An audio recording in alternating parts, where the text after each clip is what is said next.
hopefully a short video today.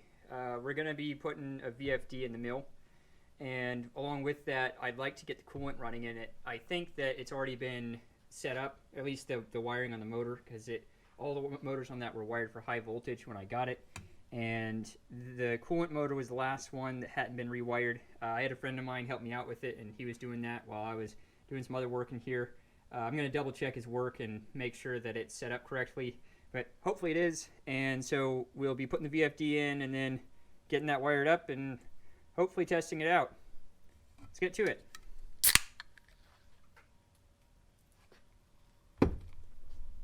So what we're going to try and do here is scoot some of this this terminal block to the right, because the VFD is a little big, and I want to put it over to the left there, but because it has a rail mount, but getting it over to the left there would put it on top of the terminal block here. So we need to try and move this over if we can.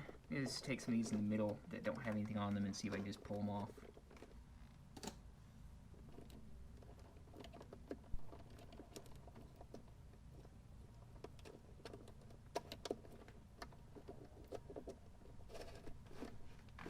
Alright, I think that's all the ones we're using right there. So we can just pull the rest of these off. Come on. Come on.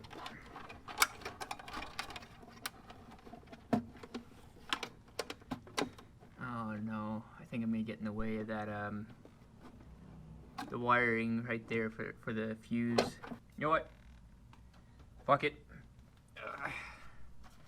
We're gonna worry about getting this all done correctly later. For the moment, I'm just gonna shove this thing in there.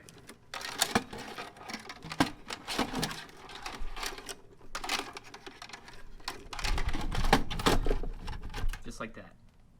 I actually want to test out the coolant first here, so we're going to be hooking that up to the VFD. Well, actually, you know what, before I get up and go get stuff, let me just go ahead and check the impedance on the coolant here. The coolant motor didn't have any of the labelings left on any of the wires. It was wired for 480. I had a buddy of mine rewire it, but I'm not 100% certain he knew what he was doing, so I just want to check. Okay, so 25 ohms, 25 ohms,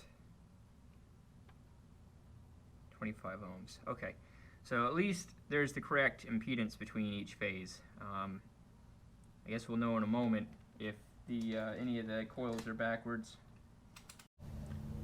All right, it says stop on here. I don't know if you can read that, but I think this is the go button. It is apparently not the go button. Okay, so I think I just figured this out. P12 needs to be 0. And then P15 needs to be 2. Okay. Then we need to jumper pins 1 and 2. Alright, I found a little screwdriver. And I got some random wire here on the floor. I think will work. So we got jumper 1 and 2. Just go ahead and plug it in. I always struggle with this task. You know, square peg and round hole. What the fuck?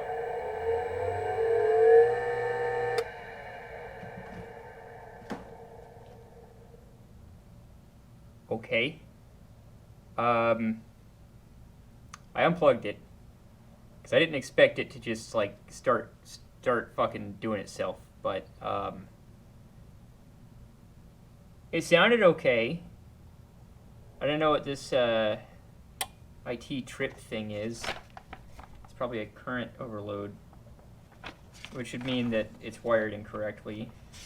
Oh Jesus, I hate reading. Just, where are the errors? Oh, would you look at that? It's on the back of the fucking book. Jesus Christ. Yeah, so I think it's wired wrong. We'd have to check P08 which I think is current. I think I set it to 2.6 amps, which is probably a lot higher than that motor's rated for. But just to make sure,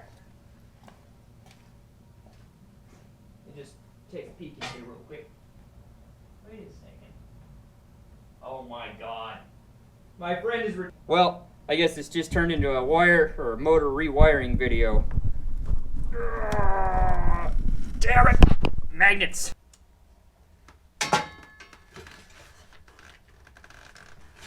Alright. Now, where am I going to hang this? Is there any... No? Okay. Here. That should give enough light to be able to actually see what I'm doing.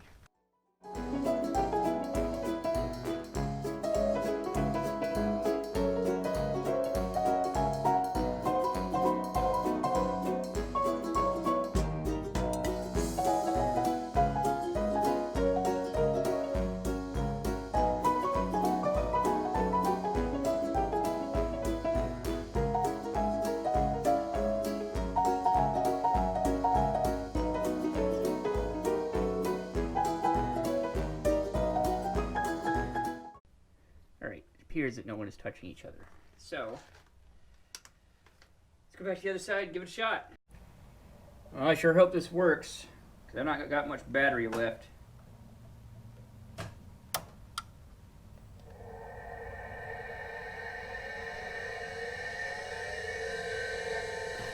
Okay, I think it's working, but it's not, I mean, no coolant's coming out anywhere. Let me go look at it real quick. All right. I think I know where the coolant's supposed to come out. I'm thinking maybe it's just low. So I'm going to have to put some shit in it and come back to this. Okay, I've been informed you're supposed to mix this stuff outside of the machine. So, what the fuck ever, we'll do it. I don't know how much is in this, but I mean, the ratio will be pretty much there. So, I got some more inside, but I think this will be enough. That's not bad. Let me mix it up a little bit and see what the consistency is like. Using Chippy here, this is the greatest thing I could find.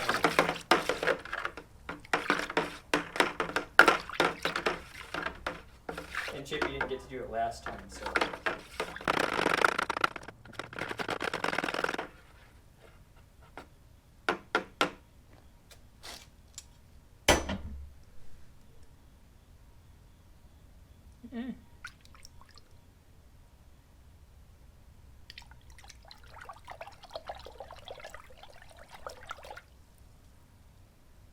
Feels about right. Got a little bit left in here. We'll save it for the moment.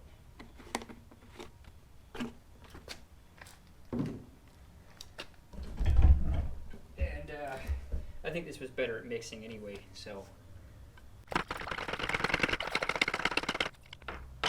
Alright, looks good to me. Let's get it in the machine. So the way this gets filled, there's some crap down here, is through this little grate. And, well, I already had some crap in it, but I removed some of that. And so we're going to put this in there now.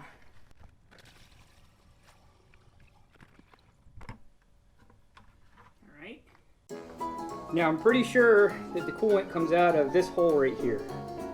Pretty sure, not 100% though. But I'm gonna go ahead and turn it on, and well, we'll see.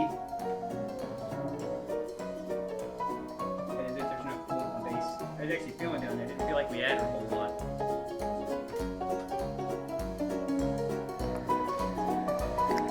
Oh shit! Oh shit! Oh my god! Oh, holy shit. Well, that's where the coolant comes out of. Oh, Jesus Christ. I think I wiped off the lens. I was just trying to wipe off a lot of shit here. I'm realizing now that I have gotten a couple of the electronics potentially soaking wet, and that's probably not very good for them. I don't think I murdered anything, which is good, but I'm not certain yet. So I'm going to give it a little bit of time to dry off. And I also need to dry off, like, my mic. Anyway, we're going to let everything dry, and we'll be back later. Alright, so I forgot to start recording when I was at the beginning here, but I just sweated this one joint. I've never sweated copper before. I've done some soldering though, so I know how important flux is, so it went on pretty easy. But I got to tighten this down now because we need the right angle coming off of this. Jesus Christ. I'll have to drop my shit in a pile of oil.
I think the drive is clean, so we're going to give it a shot.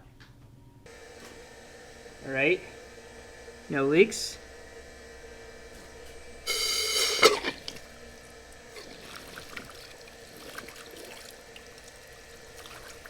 Oh Jesus, yeah. Yeah, that'll work. Talk about flood coolant. Yeah, it's going to be kind of insane. Alright, let's test it.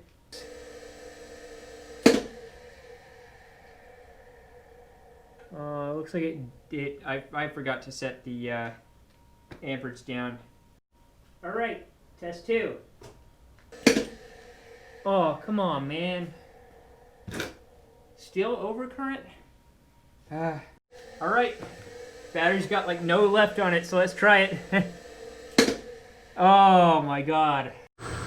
Alright, I had to hold the thing down while it was ramping up to get it to work.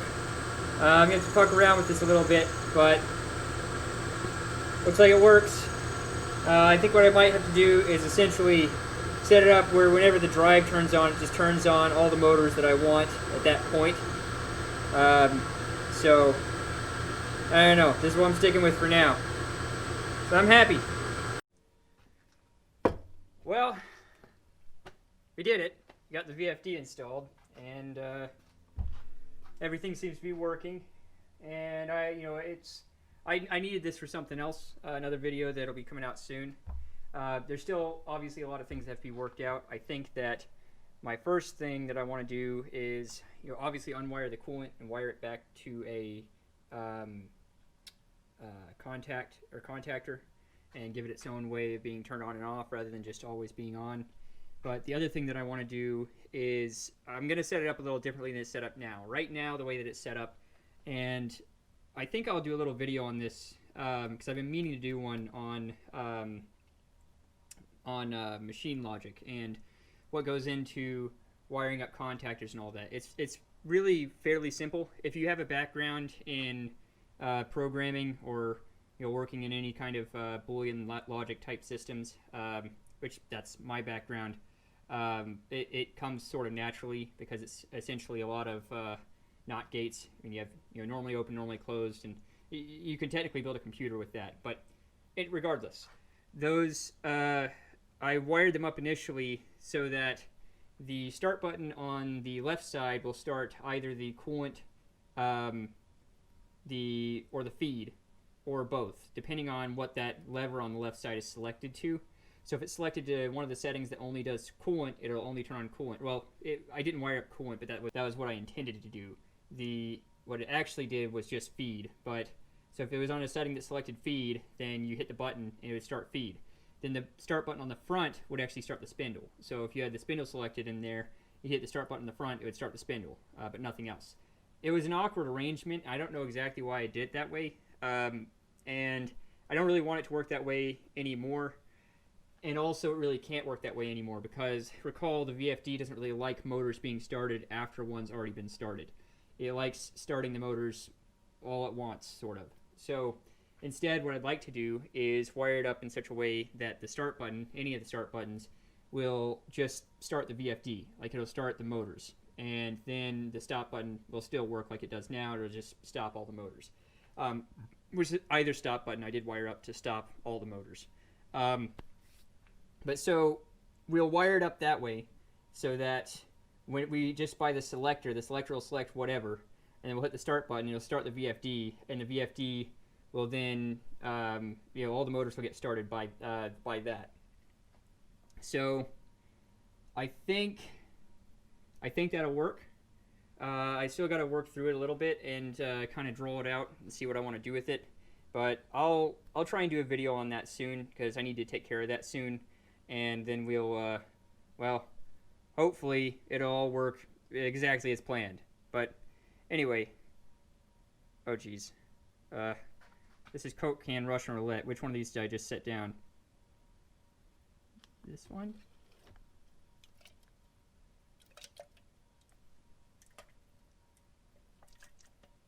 I mean, it sounds like it has some carbonation. Oh, why do I do this to myself? This one? Oh, there we go. Perfect. All right. See you guys later.